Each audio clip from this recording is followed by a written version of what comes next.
নমস্কার, আপনাদের সকলকে বিএজিসি রেডিওর এই সাপ্তাহিক আড্ডায় স্বাগত। আজ আপনাদের সাথে 1 ঘন্টা আমি অভিষেক। একটা খুব বিখ্যাত উক্তি আছে, the real trouble with reality is that there is no background music. সত্যি তো, ধরুন আমাদের বাস্তব জীবনে যদি সিনেমার মতো ব্যাকগ্রাউন্ড মিউজিক থাকতো তাহলে ঠিক কেমন হতো? কত বন্ধুত্ব, কত সম্পর্ক শুধু মনের কথাটা ঠিক করে ঠিক সময় বলতে না পারায় হারিয়ে গেছে, অথবা শুরুই হয়নি, বা একটা ভীষণ তুচ্ছ ভুল বোঝাবুঝিতে সারা জীবনের চিরকালীন অনতিক্রম্য একটা দূরত্বে সরে গেছে। সে সব কিছুর one size fits all solution হতে পারত যদি ওই মনের ভাষাটা, মনের কথাটা একদম ঠিক সময় ঠিক সুরে আবহ সঙ্গীত হিসেবে বেজে উঠত, ওই সিনেমায় যেমন হয় আর কি। আর এই সত্যি যদি এমন হতো তাহলে আমার আপনার জীবনের সাউন্ড ট্র্যাকে হলপ করে যে মানুষটির উপস্থিতি হতো অবশ্যম্ভাবী, সেই মানুষটির, সেই রূপকথার রাজপুত্রের, সেই ঈশ্বরের বরপুত্রের 91তম জন্মদিন আর 3 দিন পর, 4 অগস্ট। আজকের অনুষ্ঠানের বিষয় কিশোর কুমার। অনুষ্ঠানের নাম চিরকিশোর। তার কারণ, তার উপস্থিতি, তার ম্যাজিক আমাদের জীবনের সাউন্ড ট্র্যাকে চিরকালীন। আর আপনাদের সাথে আমি অভিষেক। শুনতে থাকুন বিএজিসি রেডিও।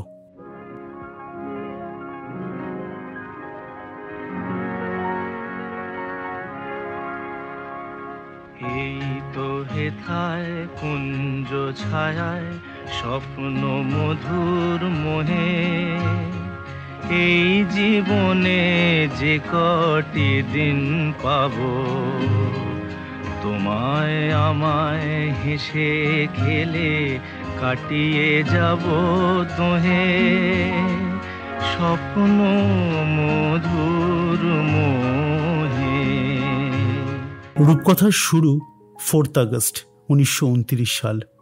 মধ্যপ্রদেশের একটা ছোট্ট শহর খান্ডওয়ার বম্বে বাজার রোডের গাঙ্গুলি পরিবারে। দুধে উকিল কুঞ্জলাল আর গৌরী দেবীর সুখী পরিবারে 4র্থ সন্তানের আগমন সেদিন। নাম রাখা হলো আভাস কুমার গাঙ্গুলি, আর ডাকনাম কিশোর। পরিবারের বড় ছেলে অশোক কুমার তখন 19 বছরের তরতাজা, রূপে গুণে অসম্ভব সম্ভাবনাময় এক তরুণ। তিনি তখন তৎকালীন বম্বে ফিল্ম ইন্ডাস্ট্রিতে নিজের ভাগ্য পরীক্ষায় ব্যস্ত। এরপর সাল 1936। কিশোরের বয়স যখন 7, তখন অশোক কুমারের প্রথম ছবি জীবননৈয়া রিলিজ হয়। কিশোর মহা উৎসাহে তার সমস্ত বন্ধুবান্ধবকে তার প্রিয় দাদামণির প্রথম ছবির ফার্স্ট ডে ফার্স্ট শো দেখাতে নিয়ে যায় খান্ডোয়ার সিনেমা হলে। কিন্তু ছবি দেখে তার ভীষণ মন খারাপ। ছবিতে না আছে কোনো মারামারি, না কোনো দুরন্ত স্টান্ট। নরম, পেলব, রোম্যান্টিক চরিত্রের নায়ককে দেখে হতাশ এবং নিজের বন্ধুবান্ধবদের কাছে খানিকটা লজ্জিত 7 বছরের কিশোর সেদিন রাত্রেই লম্বা একটা চিঠি লেখেন তার দাদামণিকে, যে পরের ছবিতে যদি এক ঘুষিতে ভিলেন শায়েস্তা না হয়েছে তাহলে যেন দাদামণি খান্ডোয়াতে আর পাই না রাখেন। এরপর বয়স যখন 10, রূপকথার প্রথম পর্বের মূল ঘটনার সূত্রপাত। ছোট থেকেই কিশোরের গানের ভীষণ শখ। সব থেকে পছন্দের শিল্পী কুন্দনলাল সায়গল এবং শচীন দেব বর্মন। কিন্তু গলাটা কোনো সময় খুব একটা ভালো ছিল না। সবসময় একটা ঠান্ডায় বসে থাকা একটা ফ্যাঁসে আওয়াজ। পরিবারের বড়রা বলতেন বাঁশ ফাটা আওয়াজ। কিন্তু বয়স যখন ওই 10, একদিন খেলতে খেলতে মায়ের রান্নার বটিতে পায়ের একটা আঙুলে ভীষণ আঘাত পান কিশোর। সেই সময় চিকিৎসা বিজ্ঞানের তেমন কোনো উন্নতি হয়নি, তাই কিশোর প্রায় 1 মাস ধরে দিনে 20 ঘন্টা পায়ের অসম্ভব যন্ত্রণায় চিৎকার করে কাঁদতে কাঁদতে 1 মাস পরে পায়ের আঘাত শুকিয়ে গেল এবং তার সঙ্গে অত্যাশ্চর্যভাবে গানের গলাও খুলে গেল। এবার বলুন, এটা রূপকথা নয়? এটা অনেকটা ওই গুপি গাইন বাঘাবাইনের ভূতের রাজার বর পাবার মতো, তাই না? আচ্ছা, আপনারা জানেন কি গুপি গাইনের চরিত্রে অভিনয় এবং গানের জন্যে কিশোর কুমার ছিলেন ফার্স্ট চয়েস। চলে যাচ্ছি পরের গানে, শুনতে থাকুন বিএজিসি রেডিও।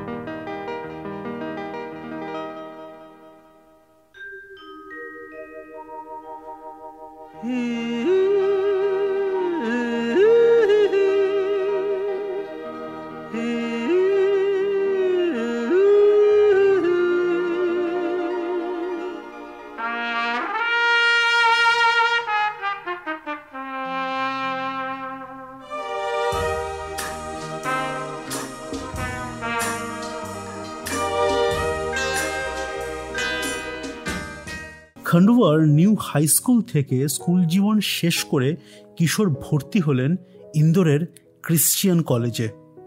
বাড়ির নিয়ম কানুন আর বাবা মায়ের ছত্রছায়া থেকে বেরিয়ে 17 বছরের কিশোরের জীবনে সূচনা হলো এক নতুন পর্বের, একটা নতুন মুক্ত দুনিয়ার। কিশোর এই সময় ছিলেন অত্যন্ত রোগা, আর সেই জন্যেই কলেজে তার ছিল একটা নির্দিষ্ট পোশাক, একটা বড় কালো ওভারকোট, মাফলার আর সাদা পায়জামা। যখনই কেউ তাকে ওই কালো ওভারকোটটা খুলতে বলতো, কিশোর নানান অজুহাত দিতেন।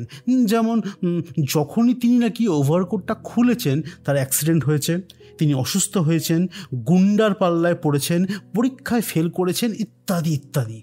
তাই সারা কলেজে কিশোর বিখ্যাত ছিলেন তার এই বিশেষ পোশাকটির জন্য। তার ছিল ফুটবল খেলার ভীষণ শখ, কিন্তু ওই কালো ওভারকোটটি উনি খুলবেন না, তাই ফুটবল টিমেও জায়গা নেই। একদিন একটি গুরুত্বপূর্ণ ম্যাচে এক প্লেয়ার শেষ মুহূর্তে অসুস্থ হওয়াতে তার সুযোগ এলো, কিন্তু খেললেন সেই পোশাকেই, কালো ওভারকোট আর সাদা পায়জামা, আর একটা গোলও করে ফেললেন। আপাত দৃষ্টিতে ঘটনাটা ভীষণ মজার, কিন্তু এর থেকে দেখুন তার চরিত্রের একটা বিশেষ বৈশিষ্ট্যের পরিচয় পাওয়া যায়।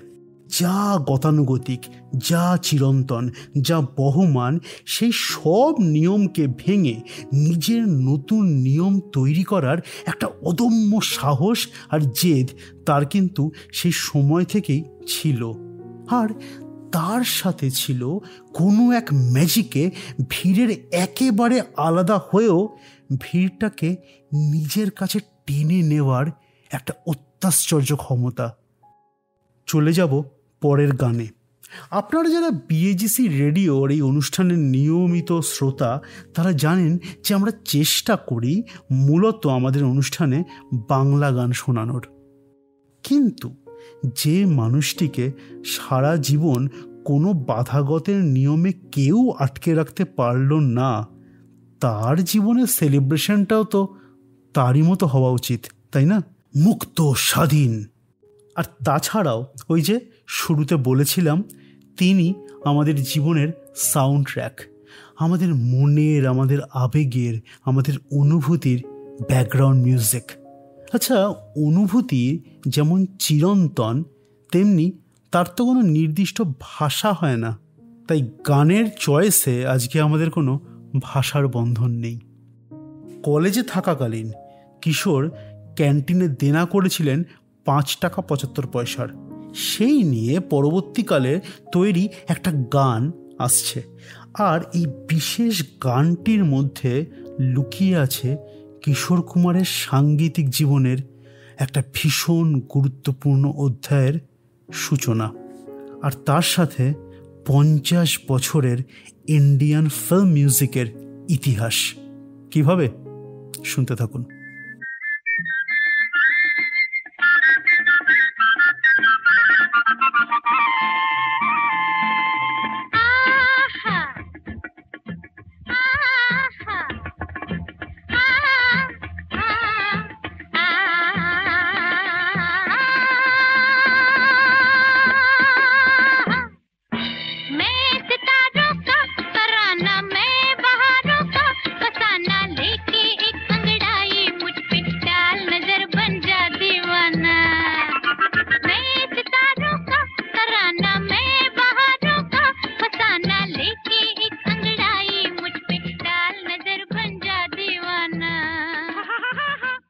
শুনছিলেন 1958 সালে মুক্তিপ্রাপ্ত সত্যেন বোস পরিচালিত সচিন দেব বর্মন সুরারোপিত চলতি কা নাম গাড়ির এই ছবির গান। গানটির একটি বিশেষ অংশে ব্যবহার হয়েছে একটি বিশেষ পুরনো গান, ধীরে সে জানা বগিয়ান মে। এই গানটির সাথে জড়িয়ে আছে একটা লম্বা ইতিহাস। ওই একটু আগে বলছিলাম না, কিশোর ছোটবেলা থেকেই দুজন শিল্পীর ভীষণ অনুরাগী ছিলেন, কুন্দনলাল সাইগল এবং এস.ডি. বর্মন। মুম্বাইতে অশোক কুমারের কাছে এসে যখন তিনি থাকা শুরু করলেন, তার প্রথম আবদারটাই ছিল সচিন কর্তার সাথে একটা সাক্ষাৎ। ঘটনাচক্রে তখন অশোক কুমারের একটি ছবির মিউজিক ডাইরেকশনের দায়িত্বে ছিলেন সচিন কর্তা। সচিন দেব বর্মনের বাড়িতে প্রাথমিক পরিচয় পর্বের পরে সচিন কর্তা বললেন, গানা শোনাও।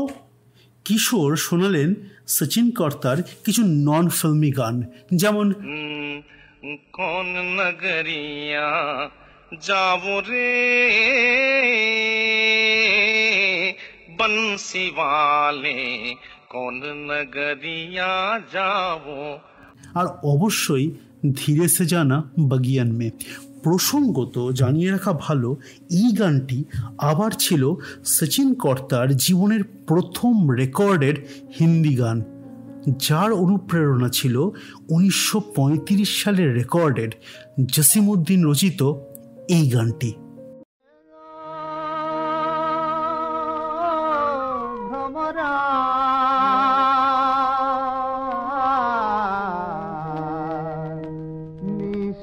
যাইও ফুলো বনে, নিশিতে যাইও ফুলো বনে রে ভ্রমরা, নিশিতে যাইও ফুলো বনে। সচিন কর্তা তো গান শুনে খুব খুশি, বললেন হামারা কপি করতা হ্যায়, কিন্তু খুব ভালো। সেই থেকেই শুরু হলো ভারতীয় চলচ্চিত্র সঙ্গীতের সর্বকালের অন্যতম সেরা জুটির পথ চলার। এই গানটির সুর বারবার ঘুরে ঘুরে এসেছে কিশোর কুমারের মিউজিক্যাল জার্নিতে। যেমন ধরুন 1973 সালে ছুপা রুস্তম ছবিতে একটা প্যারোডি হয়েছিল ধীরে সে জানা খটিয়ান মে। আবার 1980 সালে প্রকাশিত আত্মজীবনীমূলক একটা গান হয়েছিল নাম আমার কিশোর কুমার গাঙ্গুলি, সেখানেও এই গানটির কথা আছে। এবার একটু ফাস্ট ফরওয়ার্ড করে যাই, সালটা 1994। না, তখন এস.ডি. বর্মন নেই, কিশোর কুমারও আর নেই। আর.ডি. বর্মনের শেষ ছবি 1942 আ লাভ স্টোরির কাজ শুরু হয়েছে। ছবিটির একটি কি সিকোয়েন্সে ব্যবহার হবে এমন একটি গানের সুর কিছুতেই ঠিক করে উঠতে পারছেন না আর.ডি। ছবির পরিচালক বিধু বিনোদ চোপড়া আর ধৈর্য রাখতে না পেরে বেশ দু চার কথা শুনিয়ে বললেন, শুনুন, আমি এস.ডি. বর্মনকে খুঁজছি আপনার মধ্যে, পাচ্ছি না। আর.ডি. একটি দিন নিলেন। পরের দিন সকাল আর.ডি. শোনালেন নতুন সুর করা গানটির প্রথম লাইন বাংলায়, যেটি ছিল সেই জসিমউদ্দিন রচিত সচিন কর্তার নিশীথে যাইও ফুলবনের প্রায় কাছাকাছি সুরের আরেকটি গান।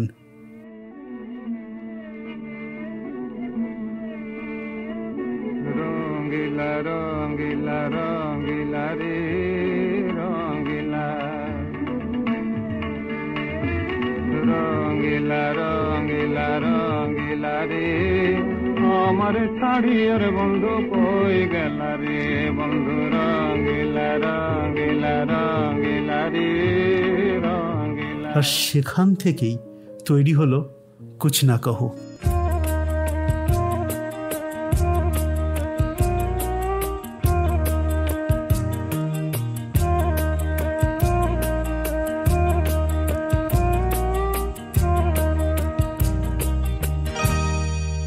कुछ ना कहो। আর সেটাকে গাইলেন কুমার শানু, যার উপর কিশোর কুমারের প্রভাব সর্বজন বিদিত। তাহলেই ভাবুন কিভাবে সব কিছু 1935 সাল থেকে 1994 সাল Hindi film music, non film music, Bengali folk music, Jasimuddin, S D. Burman, Ashok Kumar, Devanand, Kishore Kumar, Kumar Sanu সব কিছু কানেক্টেড একটি গানের সুরে। ফ্যাসিনেটিং, তাই না? এবার আসি আরেকটি মানুষের কথায়, যাকে বাদ দিলে কিশোর কুমারের বাংলা গানের ইতিহাসের অনেকটাই অস্বীকার করা হয়। কিন্তু আমাদের দুর্ভাগ্য যে সেই ভদ্রলোকের প্রাপ্য সম্মানের ভগ্নাংশটুকুও আমরা তাকে দিতে পারিনি। ছায়াছবির গানের একটা সুবিধা বা অসুবিধা যাই বলুন হলো তার অস্তিত্ব ছবির সাথে ভীষণভাবে জড়িয়ে থাকে। বহু বিখ্যাত মিউজিক ডাইরেক্টর বারবার এই আক্ষেপ করেছেন যে তাদের অন্যতম সেরা কাজ কোনো একটি বিশেষ ছবি চলেনি বলে হারিয়ে গেছে।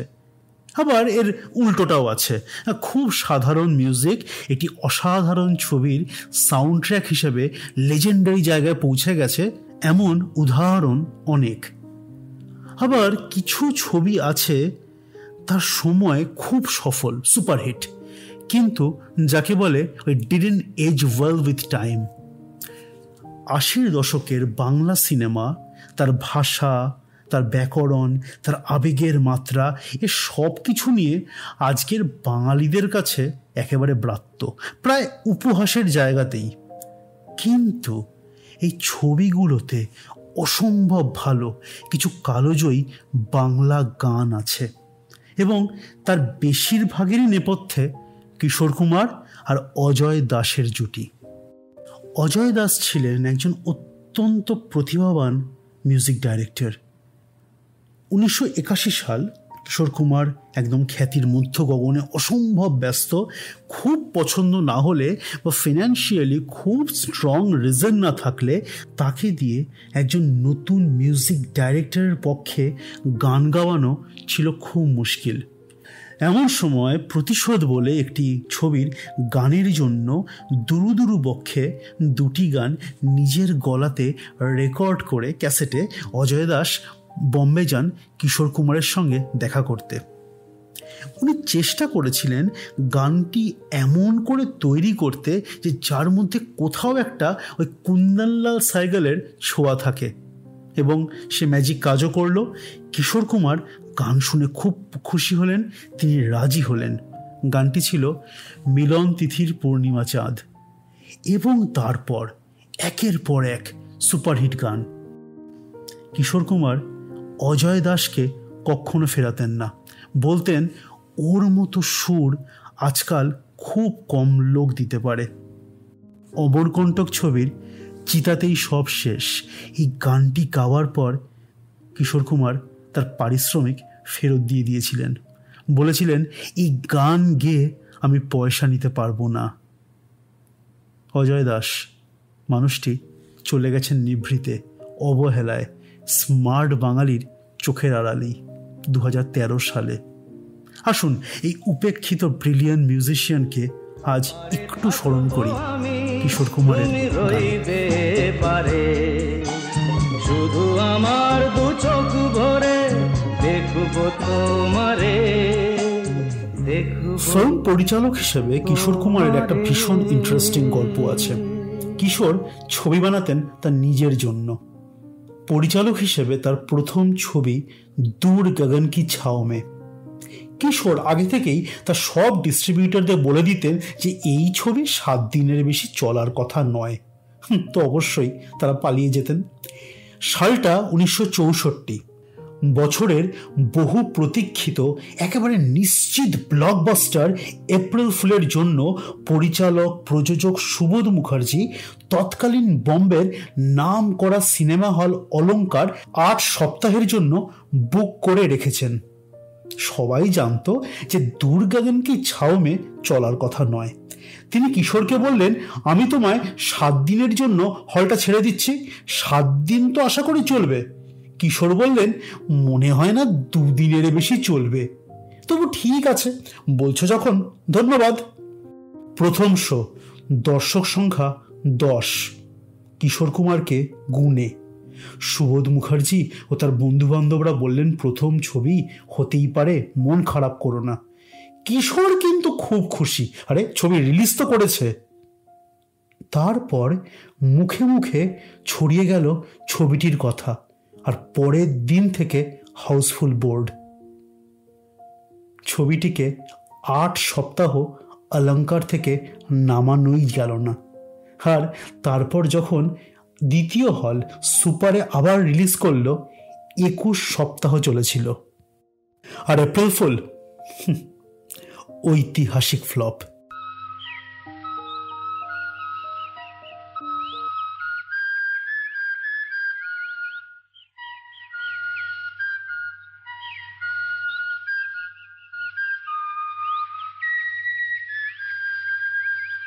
কিশোর কুমারের পার্সোনালিটি ছিল প্রকৃত অর্থেই এনিগম্যাটিক।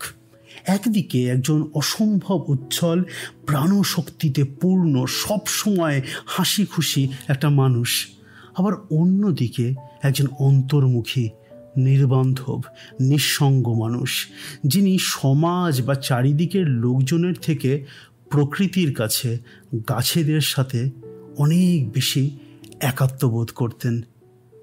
ছিলেন একজন রিলাকটেন্ট অ্যাক্টর, কিন্তু যাই করতে যেতেন যাতে লোকে তাকে আর অ্যাক্টিং করতে না বলে, উল্টো ফল হতো। সেগুলোই ওয়ার্কআউট করে যেত কোনো এক অদ্ভুত ম্যাজিকে। তার নিজের কথায়, দিলীপ কুমারের পর তিনি ছিলেন একসময়ের অন্যতম ব্যাঙ্কেবল স্টার, কিন্তু সম্পূর্ণ অনিচ্ছাবশত। কি অদ্ভুত, তাই না? হিন্দি ও বাংলার রোম্যান্টিক গানের জাদুকর এই মানুষটির ব্যক্তিগত জীবনে একটির পর একটি সম্পর্ক ভেঙেছে।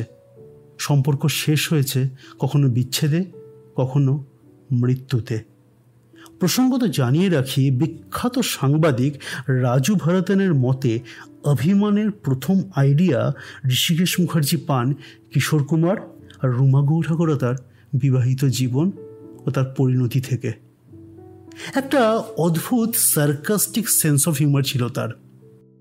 একবার এক মহিলা সাংবাদিক মধুবালাজির মৃত্যুর পর তাকে এসে জিজ্ঞেস করেন, আপনি খুব একা তাই না? কিশোর বলেন, না, আসুন পরিচয় করিয়ে দিই আমার সব বন্ধুর সাথে, বলে বাগানে নিয়ে গিয়ে তার গাছেদের সাথে পরিচয় করিয়ে দেন। বলে, এই তো, এর নাম জনার্দন, রঘুনন্দন, গঙ্গাধর, জগন্নাথ, বুদ্ধুরাম, ঝটপটাপট। তারপর ধরুন, এক গুজরাটি সুটেড বুটেড ইন্টেরিয়ার ডেকোরেটর একবার তার বাড়িতে এসে তাকে অ্যাস্থেটিক্স আর ভিজুয়াল মিডিয়াম নিয়ে অনেক বোঝানোর পর তিনি বললেন, আমার খুব সিম্পল ইন্টেরিয়ার ডেকোরেশন একটা চাই। ড্রয়িং রুমে গভীর জল থাকবে, সোফার জায়গায় থাকবে নৌকা, মাঝে টেবিলটা মাটিতে পোতা থাকবে যেখানে চা সার্ভ হবে, আর সবাই নৌকা করে এসে চা খেতে আসবে। দেয়ালে পেন্টিংয়ের জায়গায় থাকবে কাক, আর ফ্যানের জায়গায় হনুমান বসে ল্যাজ দোলাবে। পরে প্রীতিশ নন্দীকে এক সাক্ষাৎকারে তিনি বলেন, যদি কেউ মুম্বাইয়ের গরমে 3 পিস স্যুট পরে আমার বাড়িতে আসতে পারে, তাহলে আমার দেয়ালে কেন কাক বসতে পারবে না? অকাট্য যুক্তি, কি বলেন? অনুষ্ঠানের একেবারে শেষ ভাগে চলে এসেছি। কিশোরের অভিনয় জীবনের, তার ফিল্ম পরিচালনার জার্নির লাইভ পারফর্মার হিসাবে তার অসম্ভব অবদানের অনেক গল্প, অনেক তথ্য দেওয়া বাকি থেকে গেল। কিন্তু আজকাল তথ্য ইচ্ছে করলেই আর একটু অধ্যাবসায় থাকলেই খুঁজে পাওয়া যায়। যেটা যায় না সেটা হলো এই সোশ্যাল মিডিয়া ডমিনেটেড সময়ে, যখন আমরা সকলে ভীষণ অকারণে ব্যস্ত, চর্চার থেকে প্রদর্শন অনেক বেশি জরুরি, তখন একটু অনুভূতি ভাগ করে নেওয়ার সুযোগ। আশা করি সেটা আজ কিছুটা হলো, কারণ আপনার আর আমার দুজনের জীবনের সাউন্ড ট্র্যাকে কিশোর কুমার কিন্তু কমন ফ্যাক্টর। তাই আমাদের এই সমবয়সী বা অসমবয়সী বন্ধুত্বের একটি মূল অ্যাঙ্কার এই ভদ্রলোক। আমার কি মনে হয় জানেন, আমাদের বয়স যত বাড়তে থাকে আমাদের ভেতরে একটা একটা করে অনেকগুলো মানুষ বাসা বাঁধতে থাকে। 40 বছরের মানুষটি 16 বছরের মানুষটিকে দেখে ভাবে, ইস, এই সামান্য কারণে একটা বোকা প্রেম নিয়ে এভাবে কেঁদে ভাসিয়েছিল। আর 18 বছরের মানুষটি ওই 40 বছরের মানুষটিকে প্রত্যুত্তর দেয়, আমি একটা সময় ভালোবেসে বিশ্ব জয় করার স্বপ্ন দেখতে দেখতে ঘুমোতে যেতে পারতাম, আপনি এখন আর পারেন না। সময়ের পলি আপনার সেই সামর্থ্য কেড়ে নিয়েছে। বইয়ের বিশেষ বিশেষ অধ্যায়গুলো যেমন নানান বুকমার্কস দিয়ে আলাদা আলাদা করে রাখা যায়, কিশোর কুমারের গান আমাদের মনের ভেতরের সেই নানান বয়সের মানুষগুলোর কলিং বেল। উদাহরণ চাই? আজকের অনুষ্ঠানের শেষ গানটা শুনতে শুনতে একবার চোখটা বন্ধ করে খেয়াল করুন তো, আপনার মনের মধ্যে থাকা কিন্তু অনেক দিন কথা না হওয়া সেই মানুষটিকে দেখতে পাচ্ছেন কি না, যে প্রথম ভালোবাসতে শিখেছিল।